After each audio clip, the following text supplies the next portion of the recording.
Welcome to Inside Arvada, the City of Arvada's podcast, where we bring you conversations with the people who make Arvada a thriving community. Hear stories about the past, present, and future of Arvada through the lens of the city team members who help make it all happen. Explore the complex topics impacting our community. From the roads you drive, to the water you drink, the parks where you play, to what your neighbors think. Join us as we take you inside Arvada. Hello and welcome to episode 23 of Inside Arvada, the official podcast of the City of Arvada. So glad you're tuning in to today's episode. We have a great guest on. It's Sarah Kolb. She is the Director of Marketing and Communications for the Arvada Center. She's been with the Arvada Center since 2015, and she also serves on the City of Arvada's Arts and Culture Commission, and that's why we had her on to talk about some of the public art projects that the commission has sponsored recently around the city. Sarah also hosts her own podcast called However Improbable. That's a digital book club about Sherlock Holmes books. And as always, I'm joined by my co-host, Katie Patterson. Hi, Katie. Hey, Sean. Yeah, it was really fun and interesting to talk with Sarah. She talked about the mission of the Arts and Culture Commission around deepening people's connections to art around the city. And it was really cool to just hear about some of these mural projects. I've personally seen some of them and some of them I haven't yet. So excited to get to talk with her and go out and see the murals. Hi, Sarah. Thanks so much for joining us today. So just to kick us off, tell us a little bit about yourself and what you do for the city. Sure thing. Thanks so much for having me. I'm excited to get to talk about arts and culture with you all. My name is Sarah Kolb. I am a member of the Arts and Culture Commission with the City of Arvada, which is a volunteer commission of people who do work to get more arts and culture around the city. And I also have the privilege of working at the Arvada Center for the Arts and Humanities, so I'm the marketing director. So I am in a nice and exciting position where I get to be involved with a nonprofit doing arts and culture work and also with the city doing arts and culture work. Great experience to bring to both then, I'm sure. Mm-hmm. So you work for the Arvada Center, you serve on the Arts and Culture Commission. Can you explain a little bit how those two are separate, but then also related? You bet. Yeah. So for most of its existence, for the first 40 years of its life, the Arvada Center was a city department. So for a really long time, it was just this. It's a multi-million-dollar arts organization, and it was a part of the city. I was a city employee for 2 weeks a number of years ago, and in 2015, the organization began the process to transition away from being a city wing, and in 2016 became its own nonprofit, 501c3 nonprofit organization. So we're coming up on our 50th anniversary is coming up next year. So we're almost 10 years old as a nonprofit, almost 50 years old as an organization, an institution. So when that change really happened, the city, which very graciously, I think, recognized the need for investment and continuing work in arts and culture from the city, not just the nonprofit organization. And a sort of early version of the Arts and Culture Commission was formed in 2015. I think it was called the Arts Council back then, and it's evolved a little bit since then. But it's a budget dedicated to public art and arts and culture, and a number of very passionate people who really work to come up with ideas and give recommendations to city council and interface with other city departments to get arts and culture across the space. That's the short version. I think a lot of people put a lot of time and effort into making that transition happen. Yep. So a lot of crossover too, occasionally, I guess. So yeah, and the city is really the Arvada Center's biggest supporter, and we enjoy a very close relationship and have a lot of collaboration. Absolutely. Which benefits everyone, I think. Yep. Yeah. So you're kind of already touching on this, but what are some of the main goals of the Arts and Culture Commission and how they impact our community? Yeah, so we have a vision of having some kind of public art, whatever that means, within a 10-minute walk of everyone in the city of Arvada. And our goals are really to use arts and culture to bring people together, to strengthen our sense of community, to develop neighborhood identities, and to make people feel proud of living here, and enrich their lives and their experiences, both living and coming to visit Arvada. Our mission statement, I would say, is that we make places that deepen community attachment. So the vision for the Arts and Culture Commission is that Arvada is just a great place for artists to live and work, and for people who love the arts to come and experience them. Awesome. Yeah, the arts and culture is in the same work system as parks, the Yeah. vibrant community neighborhoods. And so I think the having a piece of public art within a 10-minute walk comes straight from our goal of having a park within a 10-minute walk. I Yes. think we're at 96% for parks. That's I'm amazing. not sure we've Wow. mapped out all public pieces of art to see exactly what percentage of residents are that Yeah. close to a piece of public art, but a great goal to have that really kind of contextualizes like this is, the impact that we want to have. And we'll talk about this because I think we have some interesting examples of collaborations between the Parks Department and the Arts and Culture Department. But having people who really understand like where people are using outdoor space and how people are using bikes and trails in our community then helps us understand where are great places for murals and sculptures and things like that. So it's a really nice synergy sometimes. Absolutely. Speaking of murals and bike paths in the public, we wanted to have you on right now because there's been several public art projects that are almost complete or complete around the city. One being that we wanted to start off with is the Garrison Street Underpass mural. Yeah.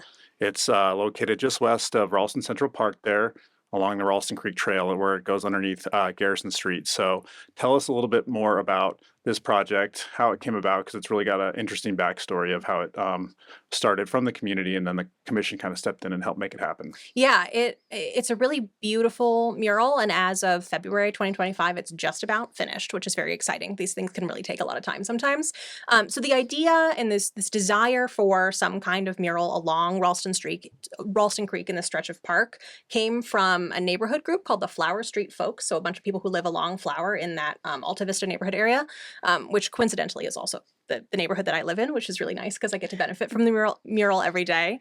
And they brought this idea up, and I think it filtered through some neighborhood grant ideas, but it was very large in scope and kind of made its way to the Arts and Culture Commission. And one of the things that as a commission we're able to do is help people fund public art projects like big murals and also help connect people with artists who can do that work. So we got this proposal. We were really excited about it. We were able to put together a call for entry and ended up picking this artist, Katie, who ended up doing the piece that is now there on the mural.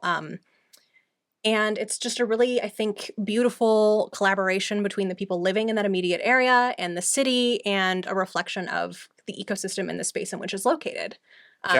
Yeah. Yeah, she did a great job of involving the community, which I think was kind of part of the original idea of the mural. And she had these first she had workshops, right, where she invited people to come and learn about the creek there and the ecosystem. And some of those lessons learned in those workshops were incorporated then into the design of the mural. And then when it came to painting the mural, she invited people back to help actually paint the mural. So it's been just a really community driven project and just a neat project because that's not always the case for these. Yeah, and the original proposal and the neighborhood group worked really hard to put this together and had such a clear vision, I think, of what they were hoping to see happen.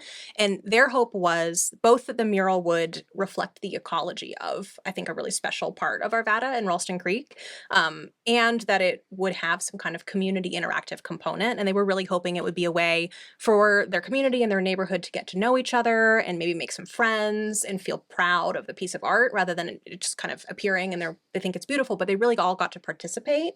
And like you mentioned, Katie held a couple of nature walks where people walked through and looked at the different plants and animal species along the trail, and she adjusted the mural's design based on what they saw, and then held a couple of open paint sessions where many people came and all got to participate. It's a huge long wall, and it's kind of divided into these panels, and so it just lended itself really naturally to letting people all leave their mark on it. So it was really, really interactive and community focused, and it was exciting, I think, to have this group of people with a vision and then be able to find an artist who was so excited about making that happen.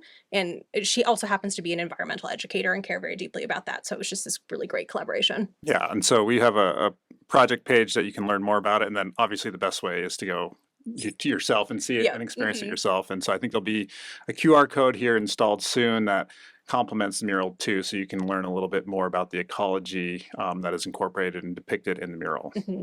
And that one's like, I think you have some good footage of this, but it's like a pink and blues, and then there's some fish in it, and gold, and there are birds and fish and some turtles and some muskrat things, which I see all the time in the creek. Yeah. And all kinds of wildlife, and it's kind of above and below water. So it looks kind of like a nature book illustration. Mhm. It's really, really stunning. I'm so proud of it. Yeah, that's one I get to walk by sometimes, so I like that one. Hmm. So another one that is underway is the Hmm. Quaker Street Underpass mural. And so this is a fully immersive mural experience located on the Ralston Creek Trail as well. And it goes under Quaker Street near the Westwoods Golf Course. And so I haven't actually seen this one, but Sean, I know you have and have Hmm. mentioned just you really have to see it in person to Yeah. experience it and really get a feel for how amazing it is.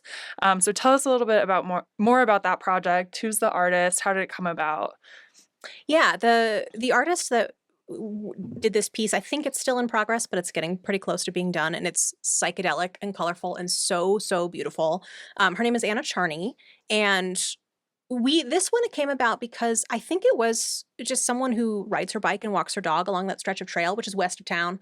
Um, Sent us some images and was like, hey, this would be a really cool spot for a mural because it's a really unique part of the trail. It's really a Yeah. tunnel that the bike trail goes underneath, and we took it as an opportunity, I think, to think of a really interesting way to experience a mural, where often you just kind of walk past them, but this mural really covers the whole wall, and so it's across the whole stretch of the tunnel, and it moves on the east side. It's more green, and on the west side where the sun sets, it's more oranges and yellows. So Anna was really clever, and I think how she conceptualized what it would feel like to move from one side of the tunnel to the other, and she does these really cool kind of like fractal spirally shapes, and so you really are just immersed by her ideas when you walk through the space. Very cool. And I was really excited about this, and this is similar of the Ralston Creek Trail too, but you really have to be on a bike or walking to get to this mural in particular, and so many people in Arvada and in Colorado love to use our parks and trails, and now there's this piece of public art that's also part of that experience, and people do that every day. So I think that was just really exciting too. Yeah, that's super cool. I'm really excited to get over there and see it. And we have that construction. This is reminding me we have a construction project right there right now. So Yeah. in my vein of things, I'm thinking about that. But you can still get to the mural in that part of the trail still. Yeah, I think It's detoured right at the edge of that Okay, yeah. mural. Yeah, So, Quaker goes north-south, and then I think it's like Westwood Circle or something you can Yeah. turn off of and park there, like on the side street that's right along the Westwoods Golf Course. But yeah, you still have to get out and walk quite a bit to go experience it. But as Katie said, it's something you have to go experience for yourself. I mean, we've got photos, we've got a page for this one too, and some video, but You really got to be standing yes, inside of it. and to just understand the breadth of it and the detail that she has. Like I was showing my son some pictures of it, and he was like kind of confused by like the three-dimensional aspects. He's like, "Well, wait Yeah. a second, what is that?" And I was like, "Well, I it's think you made just to gotta go look." check it Yeah, out. exactly. I should go bring him out there. And so It's just kind of like a kaleidoscope. yes, yeah. And people will recognize another mural that Anna is doing in the city, that not sponsored by the city or the Arts and Culture Commission, but a very similar looking mural over there off Wadsworth and like 76th Avenue near the Indian Mhm. Tree Golf Course. Yeah, same So, artist, Yep. same kind of. She has a really distinctive style. Yes, Which absolutely. I also think is cool when you kind of get to know a muralist's style and can spot Yeah. their work kind of around Denver and around town. Yeah. And then similar to the Garrison Street mural, there is going to be like a QR code to complement the mural. And so I think they're very similar to projects in that the mural's pretty much done, but the QR code still needs to get installed. And when Mhm. it's finished, I think later, either this month or next month, you can go scan the QR code at this Quaker Street mural, and it's going to provide you with an augmented reality experience.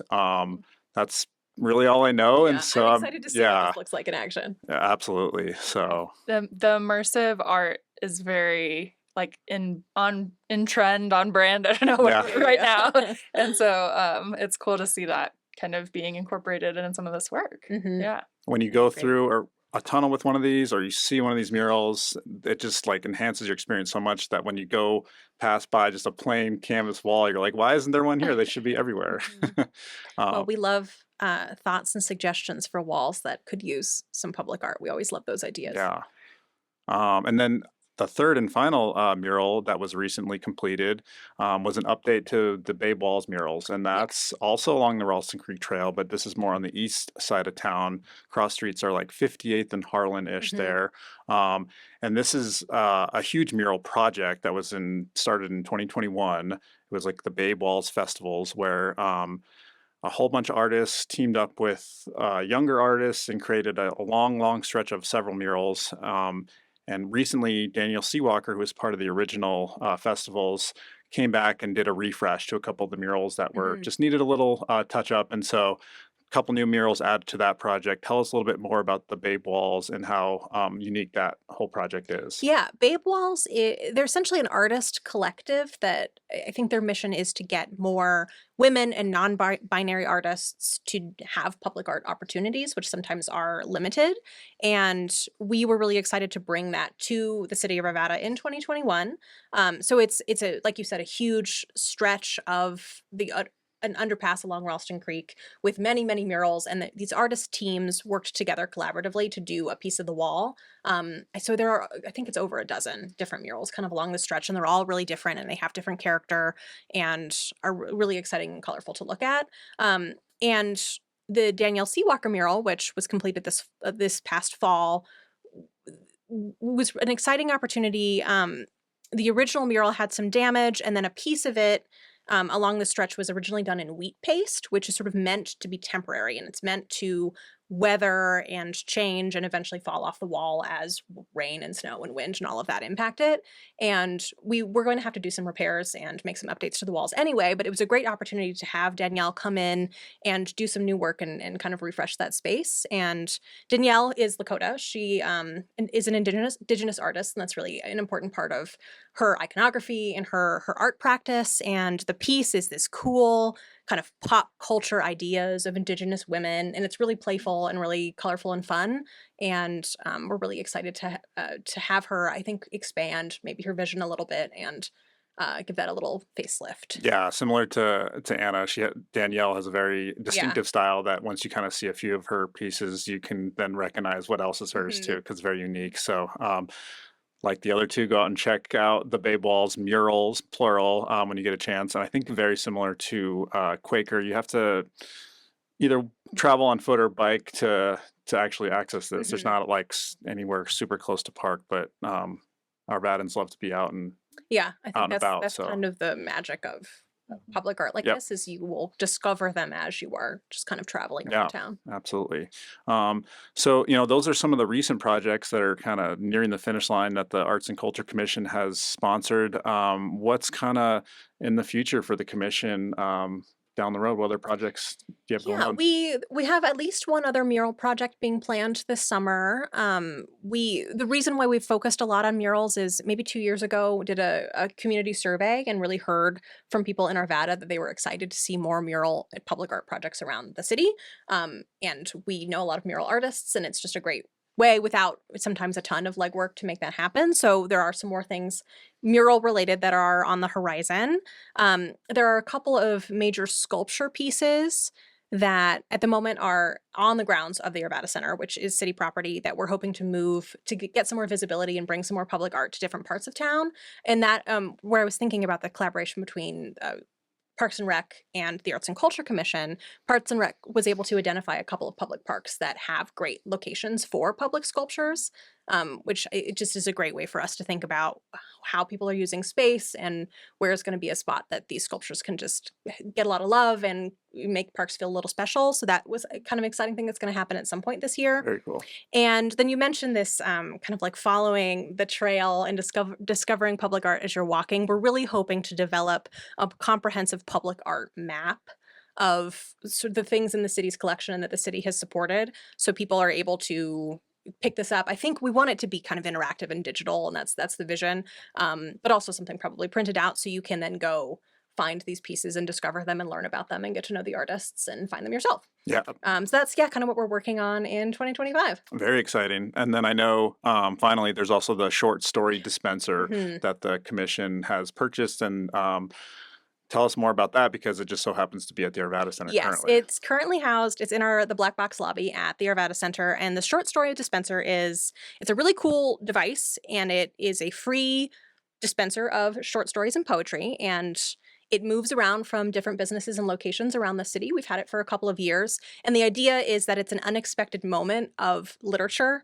where you maybe aren't anticipating finding something interesting to read. So it's been at City Hall, it's been in coffee shops and breweries. I think it should be at the DMV or someplace like that where people are like waiting in line. Yeah. It's currently at the Arvada Center, and it will go to Majestic View Nature Center after its stop at the Arvada Center.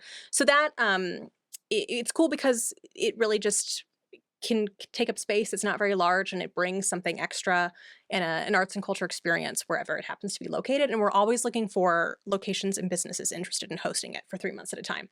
So if you have a little corner and some space, or anywhere where people are standing around in line and waiting for something to happen, that's a great location. And we're always looking for ideas. Yeah, we'll put it in the show notes. Adele Burton's contact information. It's as simple as just send in her an email and she'll get you on the schedule. And it's free to host. We'll have someone go and drop it off. We move it around and pick it up Yep. and troubleshoot it if it has problems. But it's pretty self-contained. Yeah, absolutely. All right, I think we're ready for the lightning round. Yeah, that's super cool. I've learned a lot. So It's supposed to be the this funnest is the part. easy, Yeah. This is the easiest part, right? Just about you. Quick questions to help folks get to know you a little bit. So you talked about a lot of projects. What has been your favorite project you've done as part of the Arts and Culture Commission? The Ralston Creek, or the Garrison Street Trail, we keep calling this mural different names, but it's the one in the Garrison Street area, I think is really special to me because it really is in my neighborhood. And it was really special, I think, for the people who literally live a street or two over from me, knowing that they were so passionate about the idea and being able to make that happen. And then they really showed up and helped make it happen and supported the artist. And it's so beautiful. And it's just like part of what that space feels like. So that I definitely is kind of the top of my mind. It's the thing that I'm most proud of from last year. That's great. Me too, because as I mentioned, that's the one I get to see the And every most. time I walk by it, which again is like, I go to that Corvus Coffee all the time, and I'm always like, oh, this mural, I love you so much. Yeah, Makes me that's happy. great. What's your favorite thing about Arvada? It can be a place, fact, hidden gem, anything. We were talking a lot about beer and Ralston Creek, so I'm going to throw out Odyssey Beer Works, which is my favorite place to get a beer, and my spouse and I have been Mug Club members for a number of years. And so from my place, you bike past Babe Walls to get to Odyssey. Yeah, nice. Which is all just like coming together. But the people who own it, Chris and Deanna, are just super, super nice, and it's a great community spot, and their beer is delicious. Yeah, I know they're really involved too. Mm-hmm. What was your first, last, or best concert? So my parents just retired in Salida, and they were living in northern Arizona for a long time, and I think are taking advantage of like being near-ish the big city. And my dad and I both love bluegrass music, and so I took him to Mission Ballroom for the first time to see the infamous String Dusters a couple of weeks ago. And the music started at 6:45, and he kept me there until 11:30. So like getting to hang out with my dad and share something we really love was magical, but I was like, we gotta go home. I'm tired. My feet hurt, man. We're done. That's so He's funny. out partying me at this stage in our lives. That's great. What brought you to Arvada? I've been in Denver for about a decade, or a little over a decade. I went to grad school here and ended up moving to Arvada because I got a job at the Arvada Center. Nice. What was your first job? My first paying job was at a Starbucks in a Target in Flagstaff, Arizona. My first like sort of being responsible for other people job was I helped teach like 5-year-olds ballet when I was in high school. Okay. That seems like it was probably very interesting. It was, I mean, pretty adorable, but Chaotic. also sort of like hurting cats. But the cats are in leotards. That's great. Well, before we let you go, we wanted to let you give a little plug for anything coming up at the Arvada Center, anything that you want to talk about there. Yeah, as this is being released, we'll have just opened our spring play, which is called Clybourne Park, which is in our smaller black box theater, and a really interesting piece of theater that's kind of a sequel to A Raisin in the Sun, which is this very famous piece of kind of like black theater in the black theater canon about housing, tensions, and race in Chicago. And Clybourne Park is kind of a response to that. And it's looking at how like tensions of housing and gentrification and your attachment to neighborhoods and your nostalgia around what a neighborhood is like changes over a 50-year period. And it's also funny. It's like a satire, like black comedy. So I'm really excited to get that open and to have people come see that piece of theater. And then the summer concert series at the Arvada Center is always a really good time. We have one concert on sale right now, which is Trombone Shorty, which I'm very stoked about. And we'll have a lot more being announced in April. I feel like our outdoor amphitheater, which is a beautiful space. It's 1,500 seats, kind of mid-size. Parking is free. It's easy to get there. It's so chill. And people don't always know that we do concerts. Right. And that's maybe just something to keep an eye out if you like live music, but also don't like the hassle of getting into Denver or getting to Red Rocks. It's really kind of fun. Yeah, thanks. I have tickets to Clybourne Park, and I'm looking forward to the concert. Nice. Well, we're Summer excited concerts. you'll see it. I think it's a very smart play. And I love a play that makes you think. I love a big musical too. Yeah. Obviously, I think a lot of people know us for our big flashy musicals, which are so fun. But I also like a piece that's just like well acted and well written, and that's what this one will be. Yeah. Well, thanks for coming on today, Sarah. It was Thanks great so much having for you. having me. Thank you. All right, before we let you go, we'll conclude with our news and notes section. The work on the city's Lake Arbor Center and Golf Course Master Plan continues. We're hosting an open house for the community on Thursday, February 20th at the Lake Arbor Golf Course from 4 to 6 p.m. There'll be a survey that folks can take that attend that meeting, or online if you aren't able to attend the meeting. You can also visit the webpage for more information. Winterfest is also fast approaching. It's Saturday, February 22nd in Old Town Arvada, and this is the city's annual outdoor multicultural celebration. Excited to have a new location this year, that, as I mentioned, in Old Town Square. We'll link to in the show notes more information about that festival. And then finally, might be kind of in the middle of winter right now, but the Arvada Reservoir is actively looking for more volunteers for the 2025 season. The reservoir is open April through May, but training is in March, so now is the perfect time to sign up to be a volunteer, and you can sign up at arvadaco.gov/rangers. And Katie, speaking of water, I know Resource Central has a way for folks to save on their water use. Yeah, so the city partners with Resource Central every year to offer discounts to our water customers to help save money and improve your lawns and outdoor space. So that includes a garden in the box program, lawn replacement, and slow the flow sprinkler evaluations. And particularly the lawn replacement program does have an application process that's open now for summer lawn replacement.